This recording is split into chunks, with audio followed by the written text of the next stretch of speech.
Hello and welcome, or welcome back to my channel. My name is David Novak. I have finished reading Other Minds by Peter Godfrey Smith, and we'll talk a little bit about it.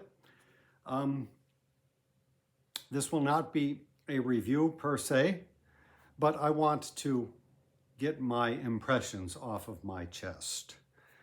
So it's interesting. The last book that I read by a Peter was The Silk Roads by Peter Frankopan. And I was somewhat displeased by that book. I am also somewhat displeased by this book, but in a different way. And so I will be giving this Peter somewhat the same treatment as I gave the other Peter, just not as cuttingly. Not that any of it really means much. I tend to pull out little stylistic quibbles and then harp on or carp on about them, which in the end possibly mean little. So having said that, I think that this book was a worthwhile read for me. I have not read any natural history in dozens of years. And it's a field I hope to get into more, an area of study, if you will. So I'm going to, hopefully next month, read a book about fungi. So this was my first little step, and to my disappointment, it is not really a science book at all. It's a book of philosophy. Godfrey Smith is a philosopher, and he teaches philosophy in Australia. So that was, I think, all of my qualms with the book probably come down to that fact. I was expecting something different. I've been thinking a lot recently about Oliver Sacks, and he really, this book crosses into the field of neurology, and Sacks was a neurologist, and when he wrote about neurological conditions, say, he wrote with an elegance of precision that this writer completely lacks.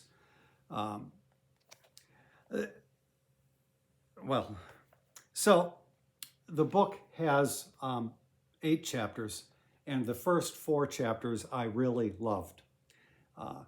The Frankopan, I started out disliking the book, and as I chugged along or plugged along with it, I began to appreciate it more and to extract more bits of information that I liked and that I felt could serve me well and serve me as a basis for future inroads into history of the period. And in some way, this is probably the case with this book also. This is my really getting my toe wet into natural science.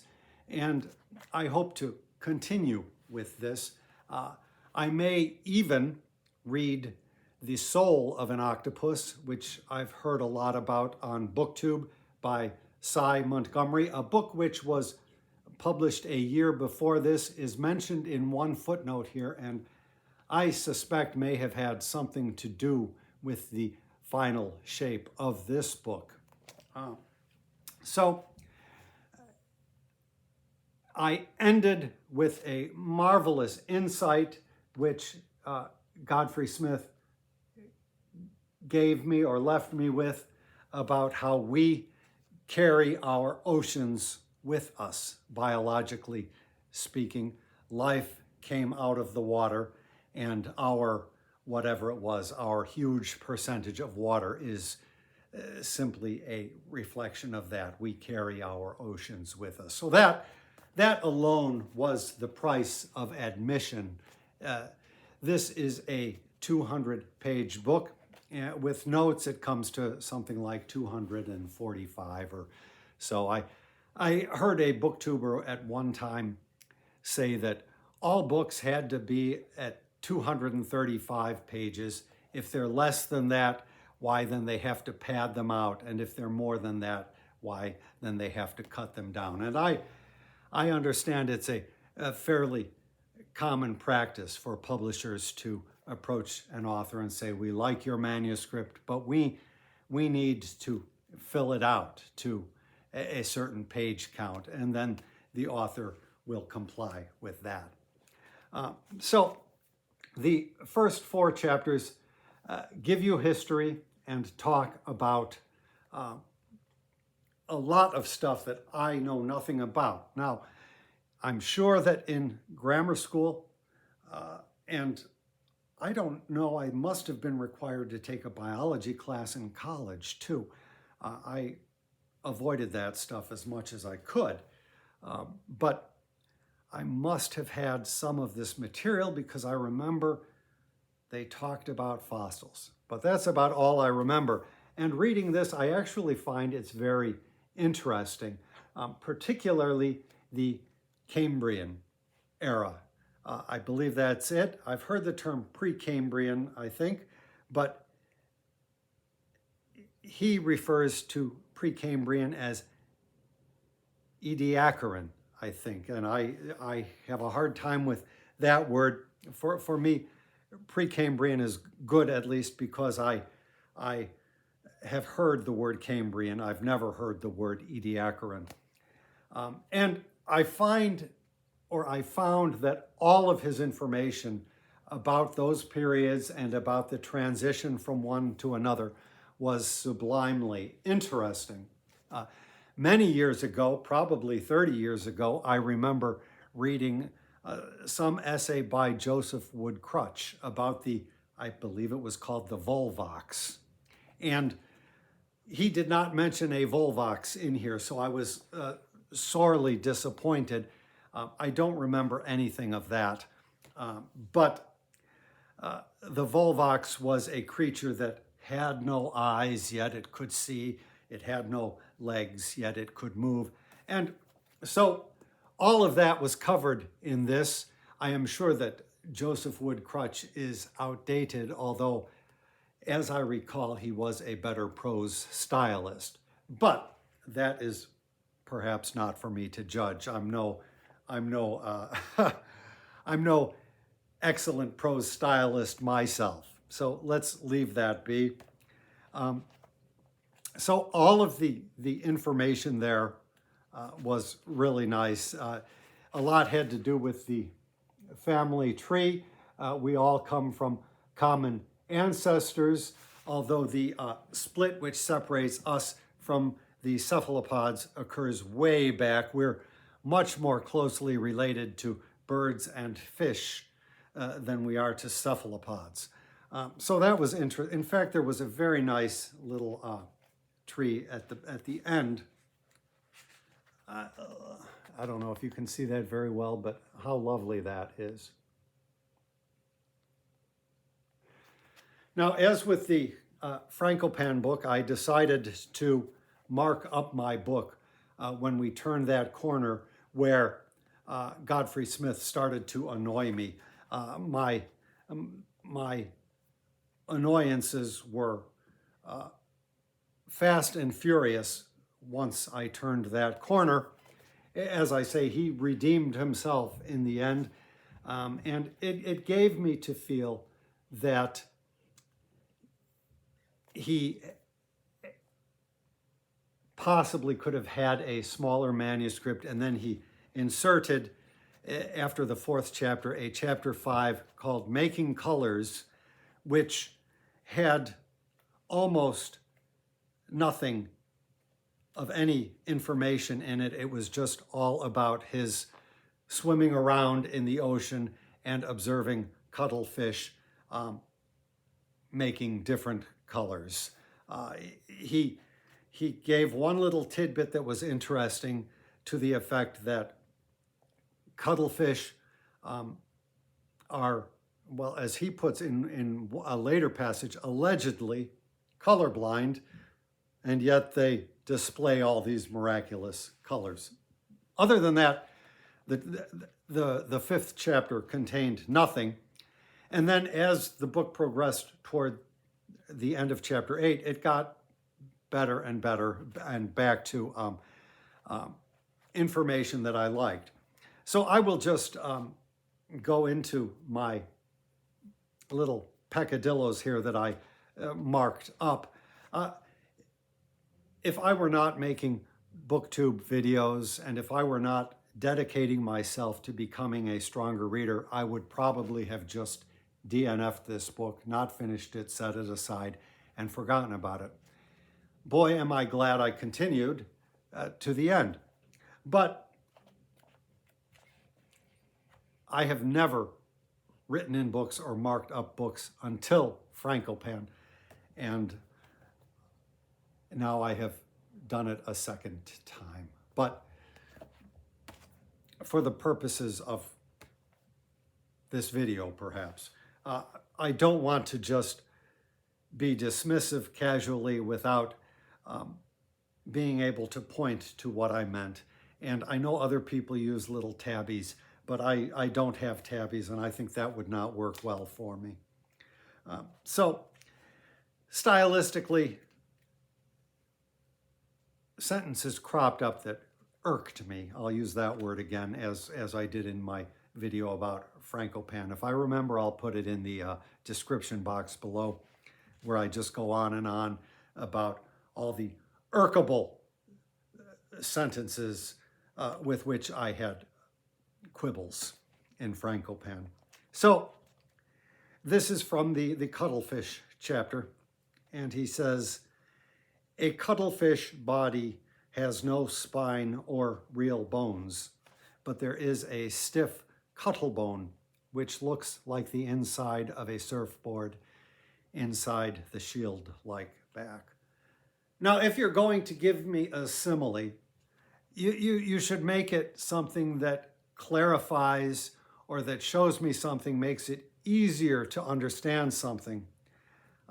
I have no idea, and I suspect many readers would have no idea what the inside of a surfboard looks like.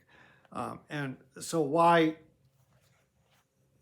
something about the cuttlefish should be compared to the inside of a surfboard is beyond me. If I can Google the image of the inside of a surfboard, I can just Google the cuttlefish. So that really annoyed me. And then from then on, it was all downhill, at least for chapter 5 and for some of chapter 6. So I will go on and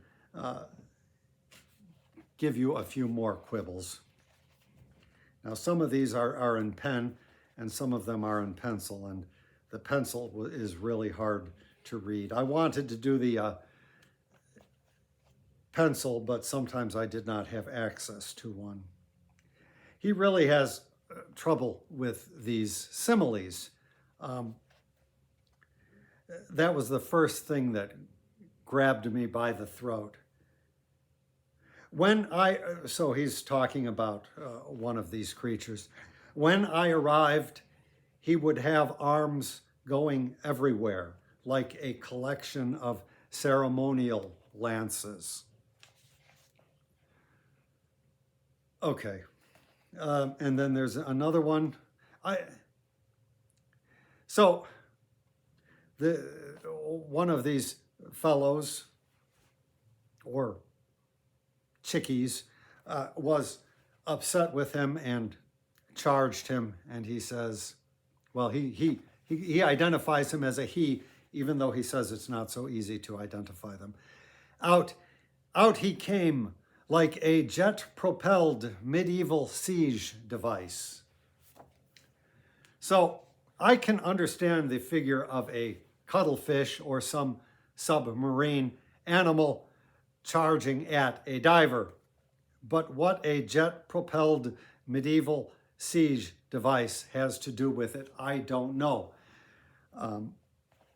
And that's not all of them, but I think I quit marking them. So here's the one about how can you match colors you cannot see. That was the one point from that chapter, which I thought that's really worth thinking about. Uh, I marked something up here. Oh, here. Yeah, this was just another one. It's not really important. This, sometimes the cuttlefish will turn 180 degrees and stretch out in the other direction. This turning, unfussed and deliberate, looks like a dance from the court of some civilized French king.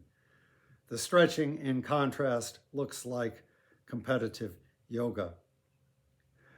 Now, I've never seen a dance from the court of a civilized French king, have you?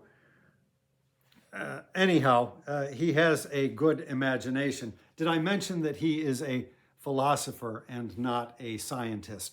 I believe my problems with the book stem from that fact. There's a lot of pseudoscience in this book. Now, what do I mean by pseudoscience? Well, I found myself remembering the physicist Richard Feynman. If you ever get a chance to watch the BBC video of him, The Pleasure of Finding Things Out, it's worth looking at in its entirety. Little 1 or 2 minute snippets have been put up on YouTube that you can find. Every few years, somebody posts the entire thing, which I assume is done illegally, and it gets taken down by the BBC. Really, the BBC should leave it up. But he talks about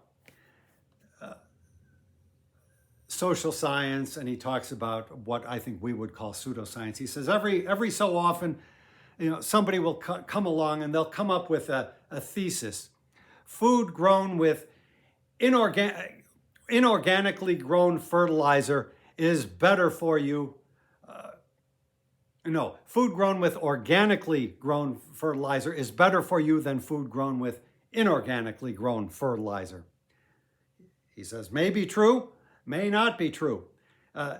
It hasn't been proven yet. And then he goes on to say, they come up with these assertions and they're fooling people because they haven't done the care, they haven't done the checks, they haven't done the research.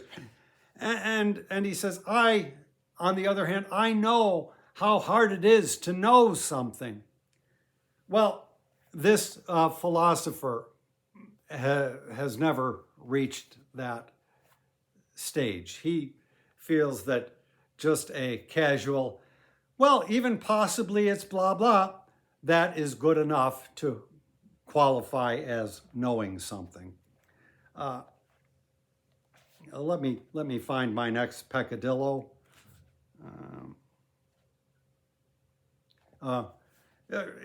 Just a word here and there. There's a genuine puzzle here. What makes a puzzle genuine? And then what? No, I didn't always say what I was circling a passage for. Sometimes it was positive things, but I'm trying to start with the quibbles.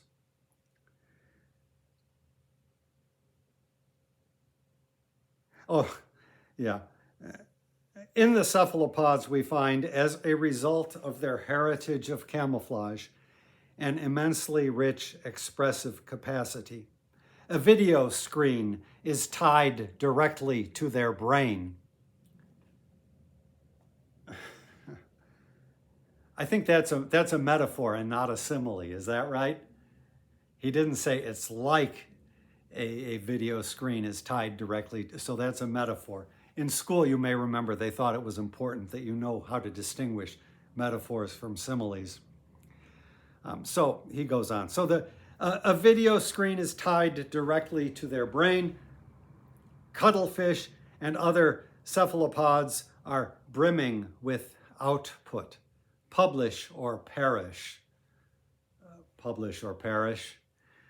So apparently the color changes possibly have to do with camouflage, which helps them to survive individually and as a species. I don't know that he's made the case that color changes are expressive in the sense that we tend to use that word. And then he wants to tell you that he understands that the theory of evolution does not account for ideas of teleology. So as things evolve, they're not evolving towards a certain point. So he wants you to know that he understands this, but yet, he writes, these are both partial cases, unfulfilled in a sense, though one should not think of evolution as goal-directed. Evolution is not heading anywhere, not toward us or anyone else. But I can't resist seeing in both animals an unfinished quality. Whatever. So he's having it both ways there. So that was the last thing I have marked in that chapter. I'm getting so into my little quibbles that I may well forget what I liked about it.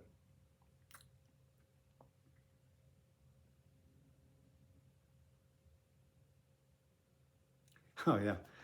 It has become clear now that very complex things go on inside other animals without the aid of speech. Remember the baboons from the previous chapter. I've never seen a writer do this as much as he does. Remember in chapter 2 when I said this, and I said, in the old days, people would put forth an argument, and each chapter would build on what had gone previously, and it was considered that for the most part, the reader would remember what was in the previous parts, and if a reminder was necessary, it would be done so subtly that you almost wouldn't even know that it was being given. Not with Godfrey Smith.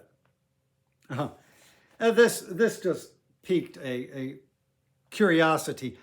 I have to say that a lot of the scientific or I don't know if it's psychological ideas of which he writes are well above my head. I mean, he is obviously a much more knowledgeable dude about any of this stuff than I am. So when I say I'm quibbling about certain things, I do mean that. But so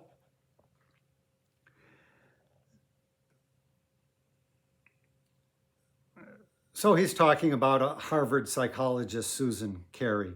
She looked at when children become able to use a logical principle called the disjunctive syllogism. Suppose you know that either A or B is true, then you learn not A, so you should conclude B. Can children follow this rule before they have the word or in their vocabulary? And for one thing, when he talks about that aspect, when he's talking about humans and psychological studies of how the human brain functions, he almost never relates that to the cephalopods or to the octopuses.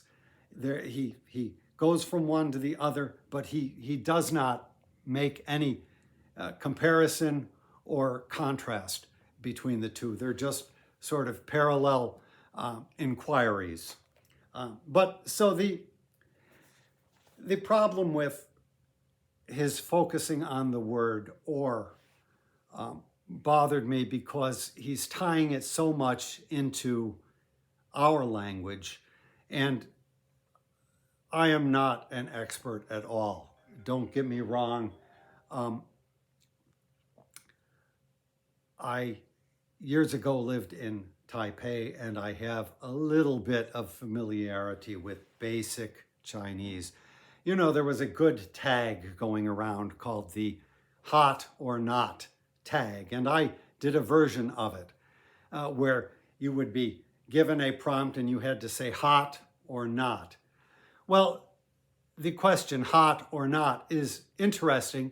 It's very specific to English. You would not say that in Chinese. You would say, in Chinese, you would say hot, not hot. So in English, when we say hot or not, the second hot is assumed. We say hot or not hot. It's just assumed. In Chinese, it works differently. The or is assumed. So you would say hot, not hot. So to our minds, the or would be assumed. And so pulling everything back to something that he, as a philosopher, knows about in English seems kind of superficial to me without taking it to any kind of a deeper level. Now, don't get me wrong, the Chinese are capable of saying or. So that's why my quibble may not, strictly speaking, apply to this. I could be completely out of bounds here. But that's what went through my head. Ordinary speech functions both as input and output. Hearing provides the mind with input. Our speech is an output.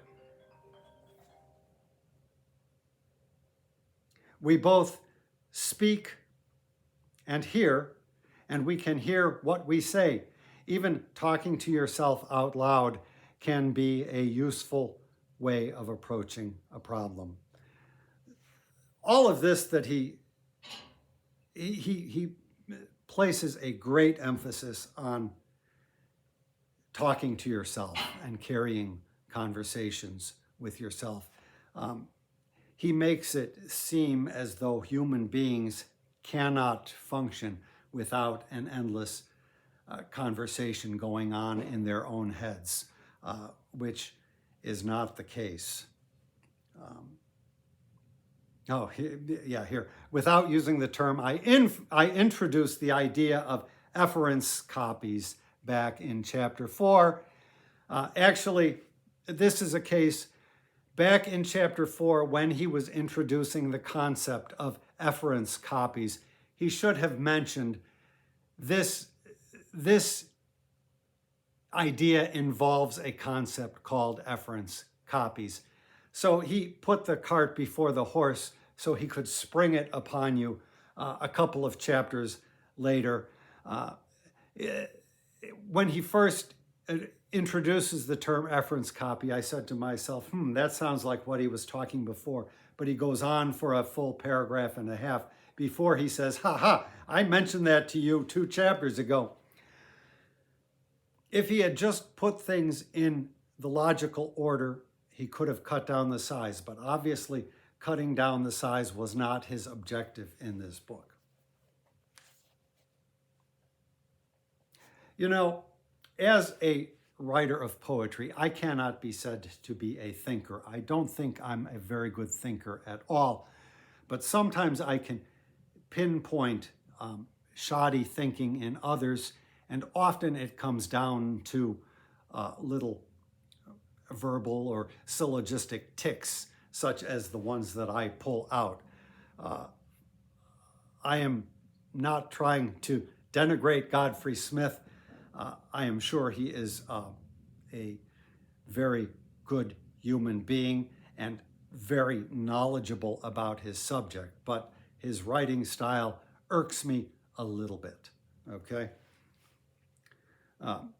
Early, I mentioned John Dewey, who commented on Hume's omission of inner speech when he described what he found within. Well, he criticizes Hume because Hume wrote somewhere that when we think about things, Hume was looking for a myself, and he couldn't find any myself. He could just find a succession of images. And Godfrey Smith disputes Hume. He says, sometimes you can think of a whole cacophony of effects simultaneously. I believe Hume is correct that when you are thinking, you are focusing on one thing at a time. You cannot focus on two things at a time. You cannot focus on near and far simultaneously. And so I would put my money on Hume.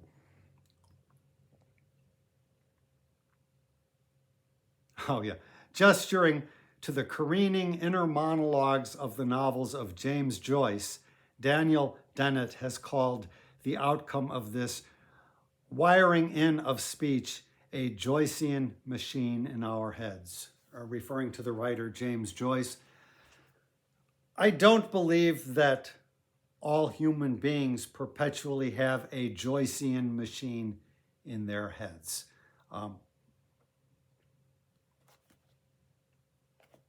I know the feeling, and I would assume most of us do. He never relates any of that to the cephalopods.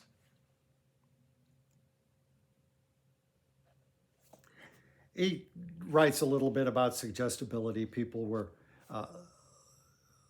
listening to noises through headphones, and they were told that the song White Christmas would be played, and a certain percentage of them believed that they heard the noise. So suggestibility arises, and the fact that we can believe that we heard something even though we didn't. I think it's a reasonable point. I don't know how he related that, again, to the octopuses. So, I don't know if you can hear the dog sleeping very loudly over there. I think she's dreaming.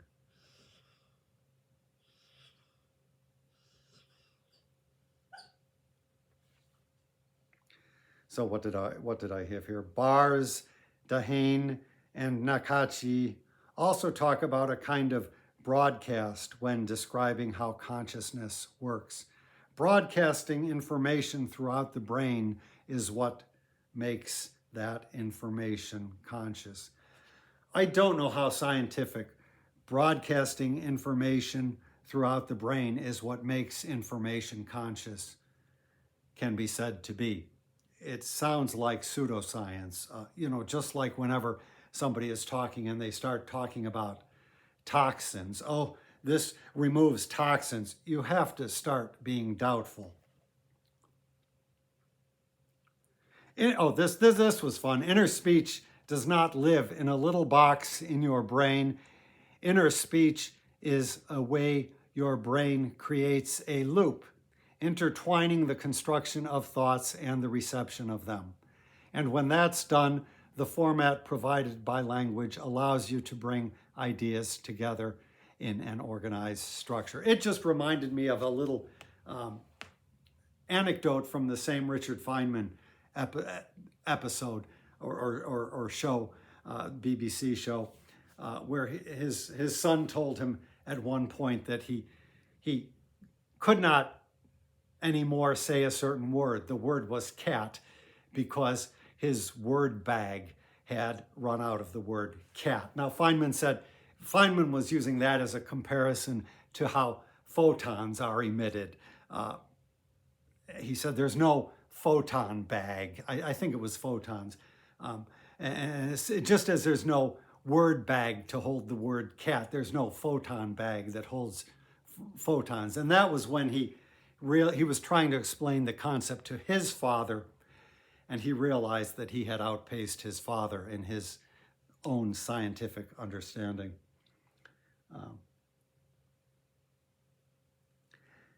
High order thought has long been seen as having a role to play in theories of subjectivity and consciousness, but it's been unclear what that role is.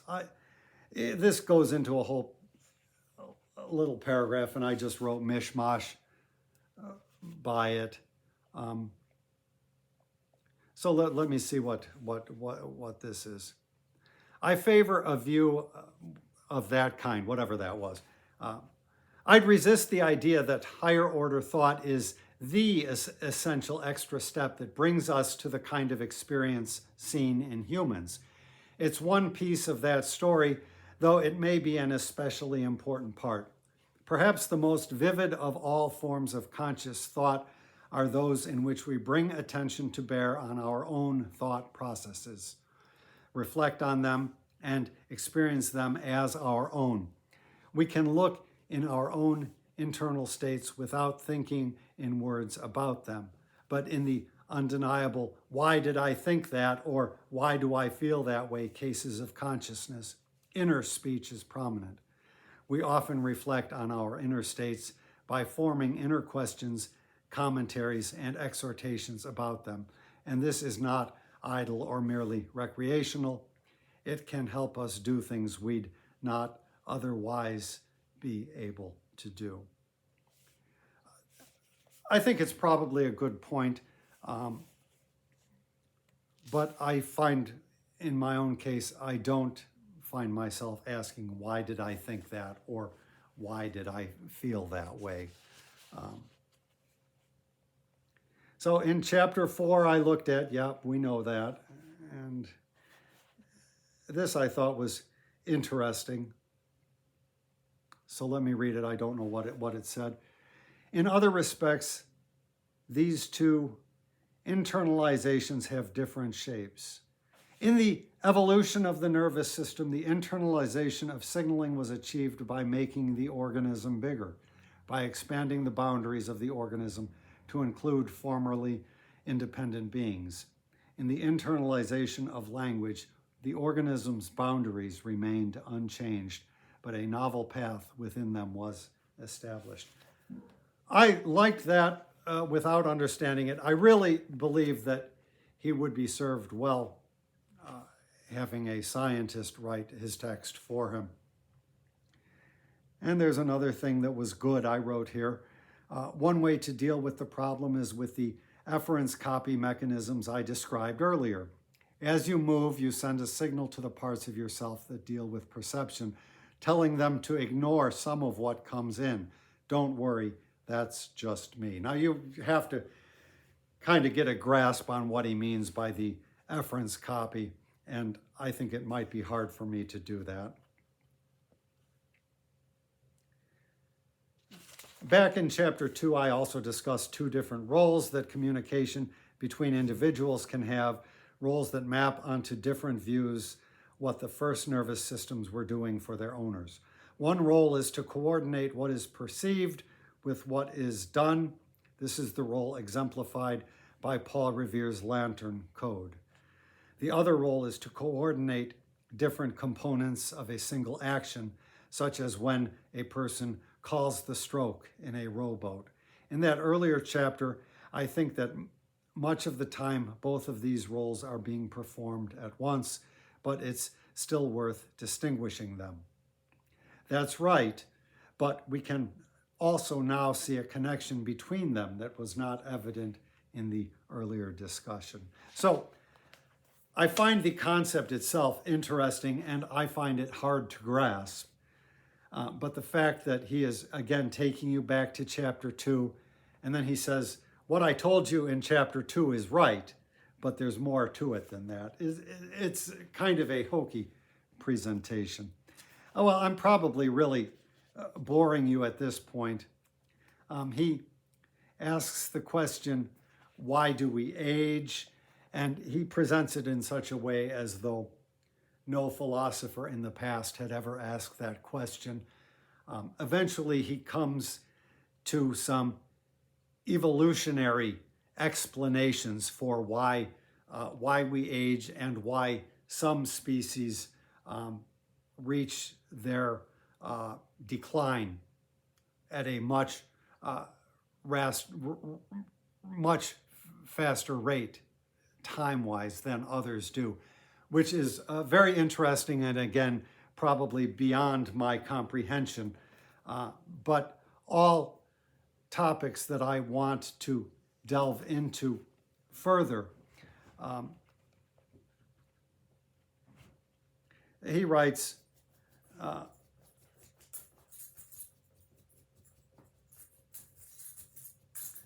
about a certain, shockingly, towards the end, he tells you that most octopuses only live 2 years, And so the question is why they developed that super sized brain for a lifespan of only 2 years. And he speculates, but it doesn't really give you any good conclusive ideas. But then he mentions an octopus that has been discovered in deep waters that spends more time brooding than others do. So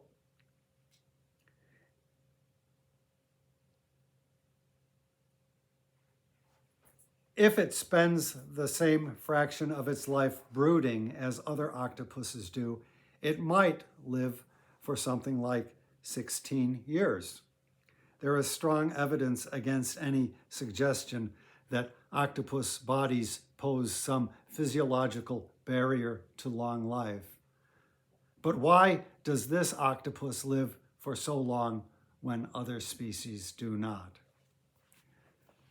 Just a verbal tick of no consequence, but he said just 2 sentences prior, we don't know how long this octopus lives. So then why make it a given that it does live for 16 years? Then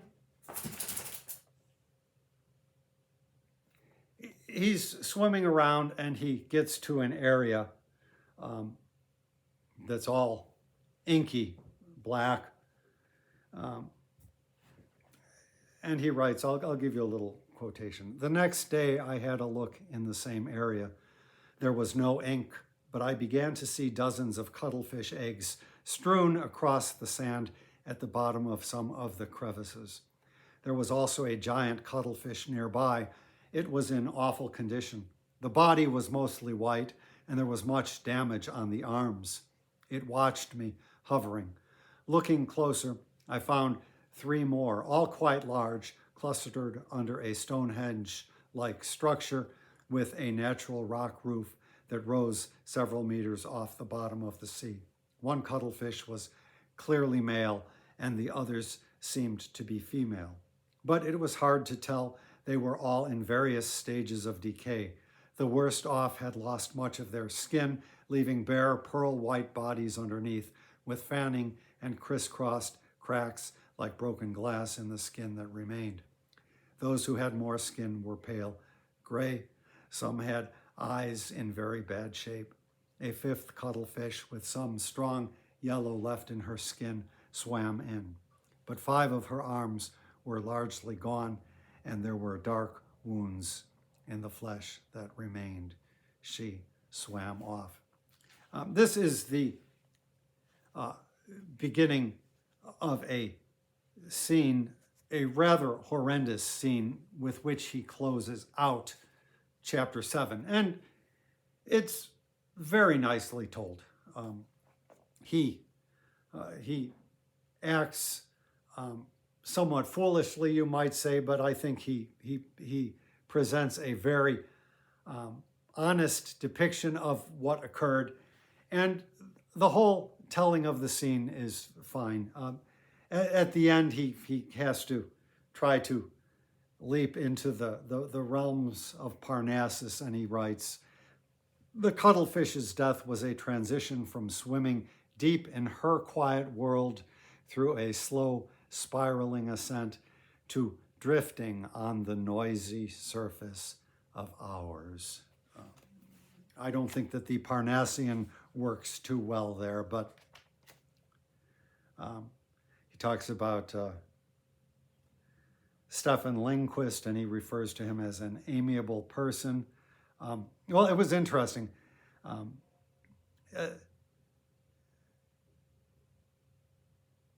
Somebody joins their group looking at the octopuses, and this newcomer is able to make so much more sense out of camera footage that they have and other details, and manages to almost statistically quantify aspects or behaviors of the animals that they are observing. And it occurs to me that the reason that this person was able to do that was because this person was a scientist.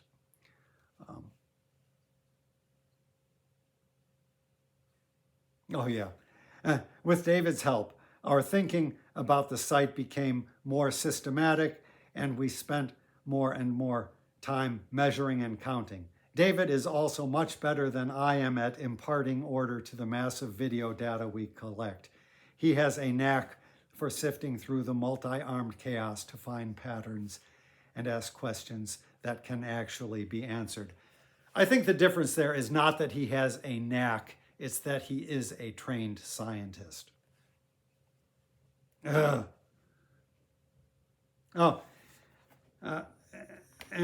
here's a lovely little drawing.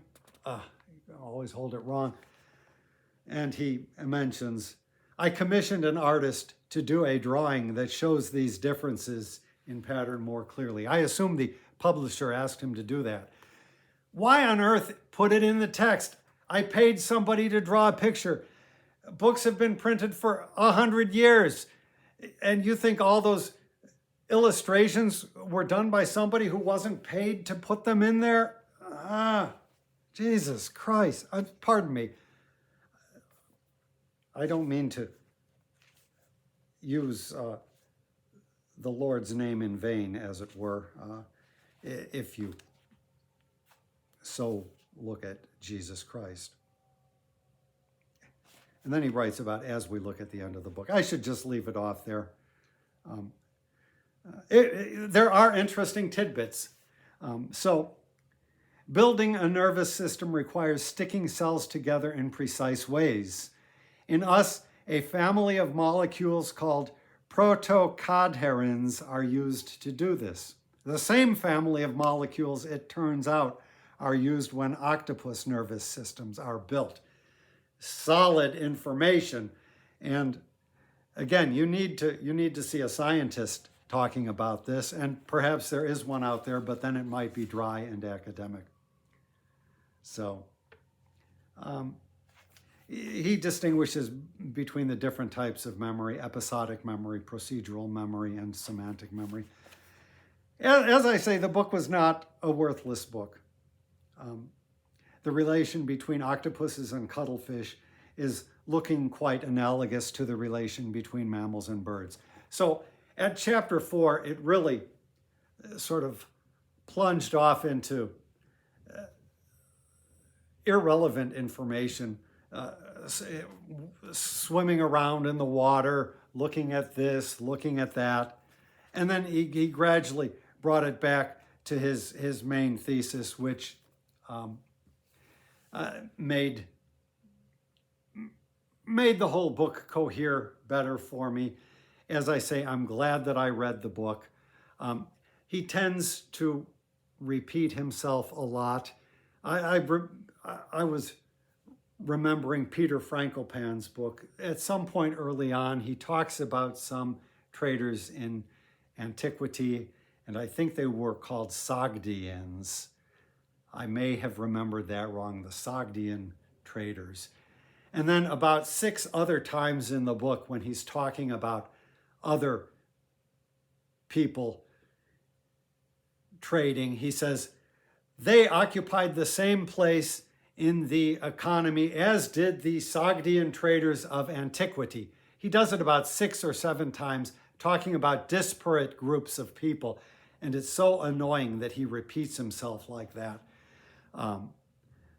Another one that he did was propping up some historical figure by saying his peers compared him to Alexander the Great. He said that about one guy, and then 50 pages later, 200 years later, says it about another guy.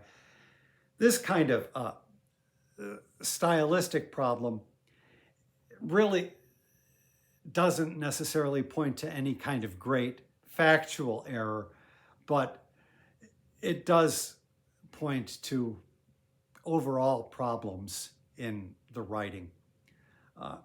He really should have cut some of his duplications.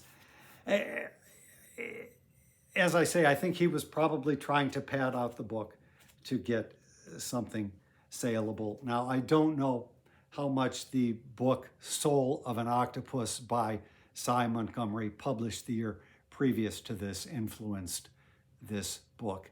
It's a book that I want to keep an eye out for because I understand that she is a biologist, and I would like to read about these creatures from a biological perspective, and I want to get a whole sense of all of the subject areas he touched on in the first 4 chapters of this, the bigger picture, if you will. I have gone on at length and too long. I will leave it there. Thank you for stopping by my channel.